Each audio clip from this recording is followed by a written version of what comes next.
할렐루야. 4월 9일입니다.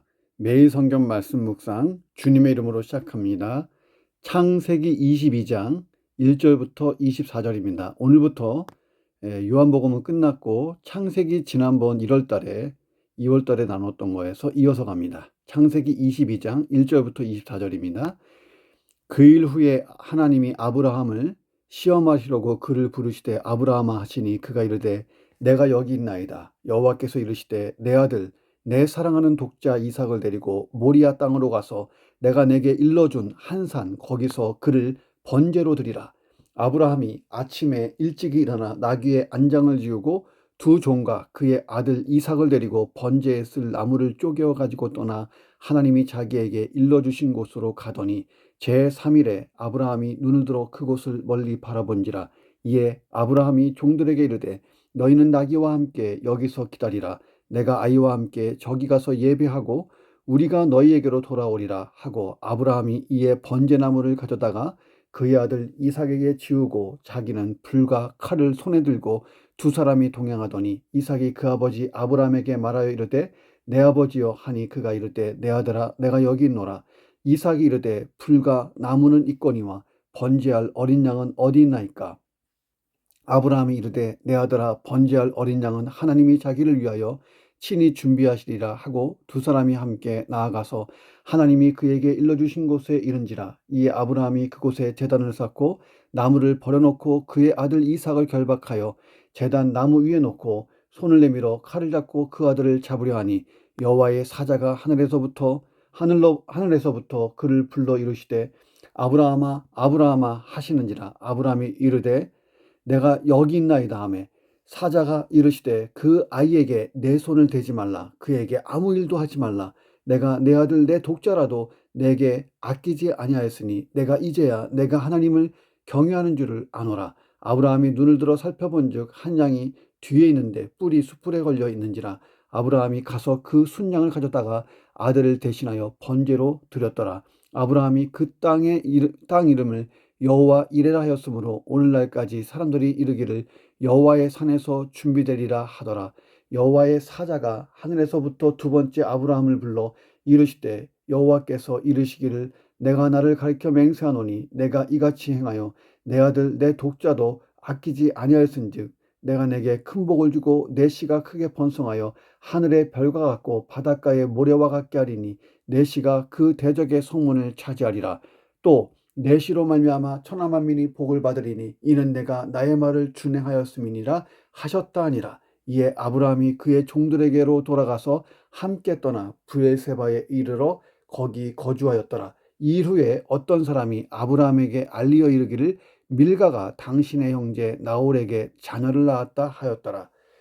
그의 맏아들은 우스요 우스의 형제는 부스와 아람의 아버지 그무엘과 게셋과 하소와 빌다스와 아들랍과 부두엘이라. 이 8사람은 아브라함의 형제 나홀의 아내 밀가의 소생이며 부두엘은 리브가를 낳았고 나홀의 첨 누마라 하는 자도 데바와 가함과 다스와 마가를 낳았더라. 아멘.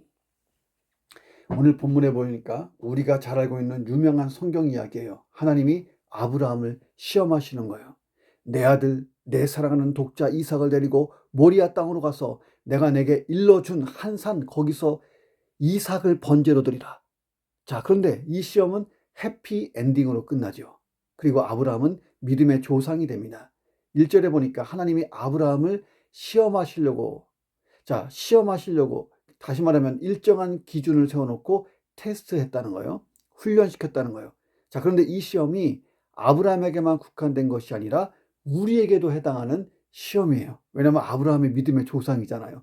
지금부터 믿음으로 살자 하는 자는 아브라함과 같은 시험을 받을 수가 있다는 거예요. 믿음으로 살려고 하면 믿음의 모델 아브라함의 그 시험은 우리의 시험이 된다. 그런데 이 시험은 우리를 골탕 먹이기 위한 시험이 아니라 우리를 성숙시키고 우리에게 더 큰 은혜와 복을 주시려는 하나님의 섭리라는 거예요. 그러니까 이 시험은 환영할 필요가 있어요. 근데 그 시험 잘 치러야 돼요. 자, 아브라함이 어떻게 하나님이 주시는 이 시험을 잘 치렀는지 보세요. 자, 첫째는 내 인생의 주인을 하나님으로 인정해야 여호와 이레의 복을 받는다는 거예요. 내 인생의 주인을 하나님으로 인정하면 그때부터 여호와 이레의 축복이 시작돼요. 자, 이 이야기는 어느 날 하나님께서 아브라함을 부르시면서 시작되죠. 일반적으로 소리쳐서 누구를 부를 때, 예를 들면 철수야 밥 먹어라 할 때 히브리어 카라라는 동사를 씁니다. 자, 그런데 여기서 1절은 카라가 아니고 아마르라고 하는 단어가 쓰였어요. 이 단어는 대화할 때 쓰이는 동사예요. 그러니까 하나님이 아브라함에게 명령하듯이 아브라함아 하고 부르신 것이 아니고 조용히 다가오셔서 사랑하는 연인에게 속삭이듯이 아브라함아, 아브라함아, 아브라함아 이렇게 말씀하신 거예요. 자, 우리말 성경 2절에 보면 원컨대가 빠져 있어요. 원하건대, 내가 원하는데 원컨대 이삭을 데리고 가라, 그리고 번제로 드리라. 자, 하나님은 아브라함에게 강제적으로 명령하신 것이 아니고 아브라함 스스로 선택하고 결정하도록 권고하신 거예요. 그랬으면 좋겠다. 나는 그렇게 했으면 좋겠다. 예, 그러기를 바란다. 자, 그런데 하나님이 아브라함에게 부드럽게 말씀하신 이 내용 보세요. 완전히 엽기적입니다. 내 아들, 내 사랑하는 아들, 하나밖에 없는 아들, 그 아들 이삭을 번제로 드리라. 자, 하나님이 3번 삼중강조, 너의 아들, 그리고 네가 사랑하는 아들, 하나밖에 없는 아들. 예, 아브라함에게 있는 이 본능적인 부성애를 막 시험하시고 자극하시죠. 이삭이 누구예요? 아브라함이 하나님의 약속대로 100세에 낳은 외아들이잖아요. 이삭은 아브라함의 삶의 의미이고 아브라함 인생의 결정판이 이삭이에요. 자신의 소유 중에 가장 소중하고 늙은 아브라함이 지팡이 삼아 의지하며 살던 소중한 아들이에요. 그런데 하나님께서 늙은 아브라함의 이 지팡이 이삭을 빼앗으려고 하시는 거예요. 부드럽게 들려온 하나님의 음성이 아브라함의 마음속에 닿자마자 강력한 파도를 막 일으켜요. 고대 근동 사람들은 다산을 축복으로 주는 신들은 그 축복의 일부를 제물로 요구할 권한이 있다고 생각해요. 자, 그래서 특히 신들에게 사람을 바침으로 지속적인 축복을 보장받을 수 있다고 생각하던 그런 시대입니다. 자, 그런데 하나님께서 가나안 지역의 신들처럼 인간 번제를 좋아하신단 말인가? 적어도 아브라함이 경험한 하나님은 그런 분은 아니었잖아요. 자, 그러기에 하나님의 이 시험은요, 아브라함에게 고통처럼 밀물처럼 이 고통이 밀려옵니다. 자, 그런데 3절에 따르면 아브라함이 아침 일찍 일어나 번제를 위한 도구들을 챙겨서 그냥 출발해 버립니다. 하룻밤 동안 아브라함의 마음속에 어떤 변화가 있었을까요? 하나님의 말씀을 듣고 그는 짧지만 긴 밤을 보냈을까요? 이삭을 어떻게 번제로 드리나? 자, 이제 아브라함은 가장 소중한 것과 하나님 사이에, 이삭과 하나님 사이에 양자태기를 해야 되는 거예요. 이삭에 대한 소유권 분쟁이라고 할까요? 이삭은 과연 하나님의 것인가 내 것인가? 하나님의 것이면 하나님이 바치라, 번제로 드리라, 그러면 드리는 것이 마땅하잖아요. 그런데 이삭은 내 거야, 내 거야. 그러면 하나님 말씀에 불순종하고 다른 신을 섬기기 위해서 갈 길 가면 되는 거예요. 자, 이것은 내 인생의 주인이 누구냐는 심각한 문제예요. 너의 인생의 주인이 누구냐? 하나님이 이걸 테스트하신 거예요. 하나님이시라. 내 인생의 주인은 하나님이십니다. 어떻게 해야 돼요? 이삭을 번제물로 드려야 돼요. 반면에 아니요, 내 인생의 주인은 나예요. 다른 것은 다 양보해도 절대 이삭은 포기할 수 없어요. 자, 이 두 싸움입니다. 마음에서. 아브라함은 내 인생의 주인을 하나님으로 인정하죠. 그래서 신속하고 절대적인 순종의 길로 걸어갑니다. 자, 우리가 믿음으로 살라고 할 때에 바로 이 질문을 받게 돼요. 매일같이 순간순간 하나님이 이 질문하세요. 너의 인생의 주인이 과연 나니? 나의 인생의 주인은 과연 하나님이신가? 자, 내 인생의 주인이 하나님이시면 하나님이 나의 인생의 모든 일에 개입하실 거예요. 그렇지 않으면 불신앙의 길을 가든지 내 인생의 주인이 나라면 신앙과 불신앙 사이에 자꾸 엉거주춤 서 있을 거예요. 다른 것은 다 하나님이 주인이세요. 그런데 이건 내 거예요. 하나님, 이건 안 돼요. 예, 이럴 수 있죠. 엉거주춤. 아브라함은 하룻밤에 짧지만 길게 느껴지는 그런 치열한 고뇌 속에 결단합니다. 하나님과 나 사이에 일어나는 소유권 분쟁이요, 길어지면 길어질수록 고통스러워요. 예, 길어지면 길어질수록 하나님이 아니고 나를 선택할 확률이 높아요.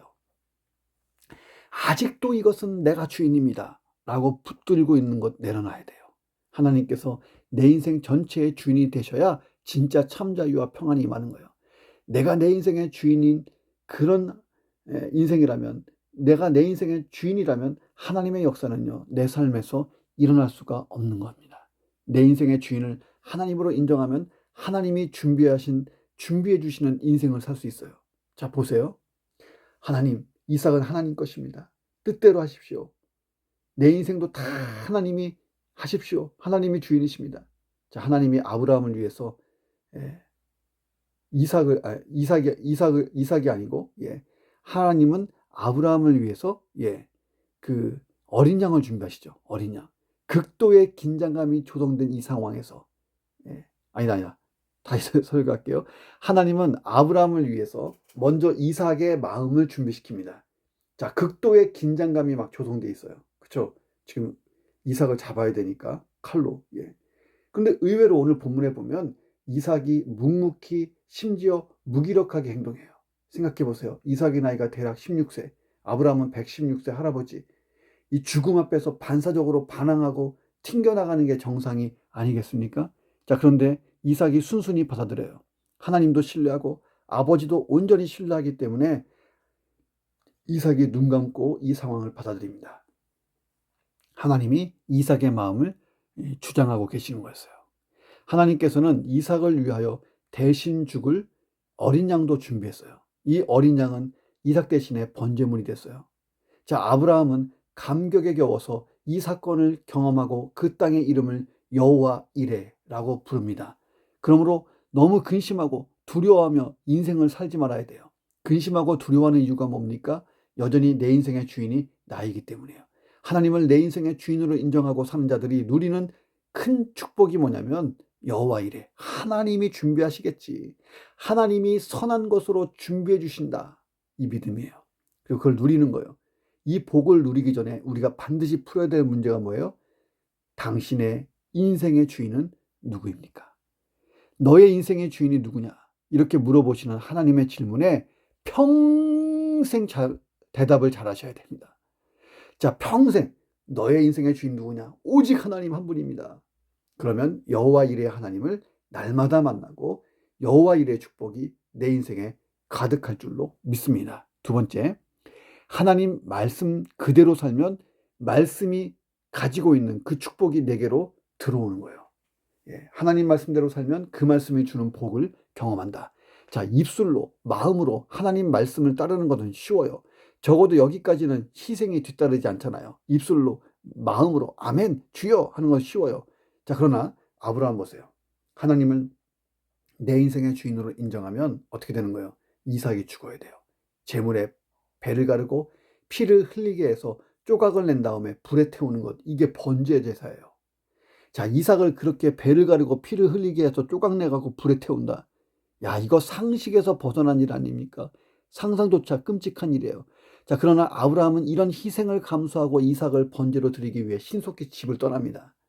부인하고 사라하고 상의도 안 해요. 상의했다면 큰일 나죠. 아브라함이 거주하던 브엘세바, 지금의 그 예루살렘에 있었던 모리아산까지는 75km예요. 브엘사바부터 모리아산까지는 75km. 자, 지금 예루살렘에 가면 성전산이라고 있어요. 그 둥근 그 황금돔, 그 성전, 황금성전, 거기가 모리아산입니다. 3일 정도 걸리는 거리예요. 그리 먼 길은 아닙니다. 자, 그런데 생각해 보세요. 사랑하는 아들을 죽이러 가는 아브라함이 체감하는 이 3일, 72시간이라는 시간은요, 영원 같은 시간이었을 거예요. 하나님께서는 아브라함이 즉흥적으로 순종하고자 결심했다면 번복할 수 있는 3일간의 시간을 주시고 계시는 거예요. 왜냐하면 하나님께서는 철저한 순종을 원하시는 거예요. 즉흥적인 것이 아니라 꾸준한 철저한 순종. 아브라함은 가는 길에서 3일 동안 끊임없이 고민했을 거예요. 이 아이를 진짜 죽여야만 된다는 건가? 자문하면서 고민하면서 걸었을 거예요. 그는 육체적으로 이삭을 드리기 전에 먼저 마음으로 이삭을 드렸을 거예요. 진짜 잔인한 3일간의 시간이 아니겠습니까? 말씀 그대로 순종하는 일은 결코 쉬운 일이 아니라는 거예요. 때로는 눈에 보이는 희생이 요구되기도 합니다. 그러므로 우리는 하나님이 우리에게 말씀하신 것에 순종하는 게 아니에요. 하나님께 순종하는 거예요. 이것은 관계의 문제예요. 아브라함과 하나님과의 관계 속에서 절대적 순종이 일어난 거예요. 아브라함은 내가 믿는 내가 절대적으로 믿는 하나님이 말씀하셨으니까 그냥 그 말씀에 순종한 거예요. 하나님과의 관계성을 따지지 않고 말씀 자체만 보면요, 어떻게 이삭을 번제로 드려요. 그런데 적어도 내가 알고 있는 하나님은 선하신 분이고 나에게 항상 최상의 것을 주신 분이고 이 일의 결과도 그냥 하나님께 맡기면 하나님이 하나님의 뜻을 이루시겠지 하고 그냥 순종한 거예요. 하나님을 신뢰한 거죠. 그는 번제 준비를 하자마자 아들을 결박하고 손을 내밀어 칼을 줍니다. 이삭을 잡으려고 그래요. 자, 그런데 사실 아브라함의 아들 이삭은 죽지 않고 살죠. 이삭이 죽는 것이 하나님의 진짜 의도는 아니었잖아요. 이 사건은 훗날 십자가 사건을 예표하게 됩니다. 먼 훗날 하나님의 아들은 십자가에서 살지 못하고 죽었어요. 죽는 것이 하나님의 의도였기 때문이에요. 십자가 사건을 알고 있는 우리는 아브라함보다 순종하기가 더 쉽지 않습니까? 하나님이 누군지 아니까요. 아들까지 죽음 가운데 내몰면서 우리를 구원하셨잖아요. 예. 아브라함이 이삭을 드리려고 했을 때 어린 양을 준비했듯이 하나님은 우리를 대신할 하나님의 어린 양 예수 그리스도를 준비하신 거예요. 자, 하나님은 아들을 죽이면서까지 우리를 구원하신 분, 그분이 나의 하나님이신데 내가 하나님 말씀에 순종하지 못할 이유가 뭐예요? 더 주저하지 마세요. 하나님이 말씀하시면 절대로 순종하세요. 나의 주저함으로 하나님의 역사가 멈춰서는 안 되는 것입니다. 절대적 순종, 말씀 그대로의 순종, 이것이 내 인생에 일어나 내 인생이 새 역사로 쓰여지기를 주님의 이름으로 축원합니다. 하나님의 말씀을 따라 그대로 살잖아요. 말씀이 주는 축복을 경험해요. 사실 사랑하는 독자 이삭을 번제물로 드리라는 하나님의 말씀은 지금까지 아브라함에게 약속하신 말씀과 정면 충돌해요. 자, 이 사건 전에 하나님이 아브라함에게 6번이나 걸쳐서 후손에 대해서 얘기했어요. 하늘의 별들처럼 바다의 모래알처럼 아브라함의 후손은 많아질 거다라는 축복의 메시지를 6번이나 했어요. 자, 그런데 약속의 말씀대로 태어난 아들이 누구예요? 이삭이잖아요. 이삭은 약속의 성취로 태어난 아들이에요. 그런데 약속을 이어갈 이삭을 죽이라. 이게 말이 됩니까? 자, 아브라함의 입장에서 보면 아니 하나님이 후손을 많이 주겠다 그래 놓고 그 후손을 이어 만들어낼 이삭이 죽는다. 이건 뭐예요? 하나님이 약속하신 것을 깨뜨리는 명령을 지금 하시는 거잖아요. 인간의 상식으로 100세에 이삭을 낳는 것, 아들을 낳은 것도 기적 중에 기적이에요. 그런데 하나님이 이제 이삭은 데려가시고 무려 116세 정도의 아브라함에게 또 다른 아들을 주시겠다는 건가? 자, 아브라함 입장에서 생각해 보면 하나님의 옛날에 6번의 약속이 깨지는 것 같고 하나님이 매정하게 보일 수 있어요. 그러나 아브라함은 하나님을 바라보며 순종합니다. 아브라함이 끝까지 놓지 않았던 확신이 뭐예요? 하나님 입에서 나온 약속의 말씀은 반드시 이루어진다는 거예요. 17절 18절 보세요. 이 드라마틱한 사건 끝에 하나님이 아브라함을 인정하시고 하신 말씀이에요. 내가 내게 큰 복을 줄 거야. 내 씨가 크게 번성할 거야. 하늘의 별과 같고 바다의 모래와 같게 될 거야. 내가 그 대적의 성문을 차지할 거라. 내 씨로 말미암아 천하 만민이 복을 받으리니 이는 내가 나의 말을 준행했기 때문이야. 자, 이 17절 18절 이후로 하나님은 다시 후손에 대한 약속 반복해서 얘기하지 않아요. 아브라함은 한 번 약속하시면 반드시 지키시는 하나님을 짜릿하게 경험했죠. 내 인생에서 하나님께서 약속하신 것이 아직 이루어지지 않고 있다. 기다리고 있다. 계속 기다리세요. 얼마나 기대가 커요. 더디면 더딜수록 그게 얼마나 큰 거길래 더디는 거예요. 자, 하나님의 약속은요, 반드시 이루어져요. 하나님이 말씀하신 것이 분명하면 이루어지는 것입니다. 말씀을 따라 살고 반드시 그 약속을 이루시는 하나님을 경험하시기를 주님의 이름으로 축원합니다. 세 번째, 오직 하나님만 바라보면 어느 날 믿음의 거인이 된다는 거예요. 아브라함에게 중요한 것은요, 시선이었어요. 오직 하나님만 바라보는 시선이 중요해요. 아브라함에게 하나밖에 없는 아들을 번제로 드려야 될 시간이 촉박하게 다가와요. 심장이 오그라들어갑니다. 만약 아브라함이 이삭만 계속 쳐다보면서 어떻게 했으면 또 한밤중에 잠든 이삭의 얼굴을 바라보며 지난 날을 회상하며 아이고 우리 아들 했으면 어떻게 됐을까요? 아들과의 즐거운 추억이 계속 떠오르면 어떻게 됐을까요? 그는 더 이상 모리아산을 가지 못했을 것입니다. 100세에 낳은 아들이잖아요. 늙은 아브라함이 지팡이처럼 의존하고 사는 아들. 아브라함이 이삭에게 집중했다면 그는 이 길을 못 걸어갔을 겁니다. 아브라함은 이삭이 아니고 그 시간에도 하나님께 집중했어요. 이것이 아브라함이 믿음의 조상이 되었던 결정적 비결입니다. 그는 철저히 하나님을 신뢰하고 믿었어요. 적어도 지금까지 내 인생에 함께 하신 하나님은 항상 옳은 것, 항상 선한 것을 주시고 그렇게 행하신 분이에요. 그래서 이삭을 향한 하나님의 계획도 궁극적으로 선할 거라고 확신했어요. 5절 보세요. 아브라함은 혹시 이삭을 번제로 드릴 때 자기 종들이 인간적으로 인간적 동기로 자기를 말릴지도 모른다 생각해서 종들과 잠깐 떨어집니다. 종들에게 기다려라. 내가 이삭하고 둘이 가서 예배하고 올 것이다.